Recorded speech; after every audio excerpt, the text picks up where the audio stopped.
Welcome to dreamy future. नमस्कार दर्शक बंधु, आज भिडियोटी आम आउ कि डेली यूज सेंटेंसेस गुड़ी को जाना जहाँ को प्राक्टिस करी आपण मैंने सहजरे इंग्राजी शिखिपारे। मु आशा करुछि यह आम कहवा I hope so. I hope so. एठी टिके रुह यह आम कहवा stay here a while. Stay here a while. मते घृणा कर नहीं। Don't hate me. Don't hate me. एठी भारी मजा हेबो। It's going to be a lot of fun. It's going to be a lot of fun. मु तुमको बहुत भल पाए। I love you very much. I love you very much. तुम्हें कहीं एमती भावुच? Why do you think so? Why do you think सो? तुम मन दुख अच्छी कि? Are you sad? Are you sad? तुम्हें लेखिपार कि? यह आम कहवा can you write? Can you write? यह केउंथरे तैयारी? यह आम कहवा what is made of? What is made of? पिलाटी बहुत भल गीत गाउछि। The boy is singing very well. The boy is singing very well. आमर आज माछ रोषेई होछि। यह आम कहवा we have cooked fish today. We have cooked fish today.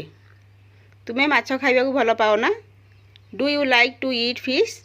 Do you like to eat fish? मो आड़ को देख यह आम कहवा look at me. Look at me. आज मोर उपवास। यह आम कहवा I am fasting today. I am fasting today. मोर नकल करनी। यह कहवा don't copy me. Don't copy me. तुम्हें भारी अलसुआ। यह आम कहवा you are very lazy. You are very lazy. मु बुझी पारिली। यह कहवा आई अंडरस्टूड। I understood. मु एबे घरे अच्छी। I am at home now. I am at home now. घरे बसी बसी विरक्त लगुछि। यह कहवा I feel bored sitting at home.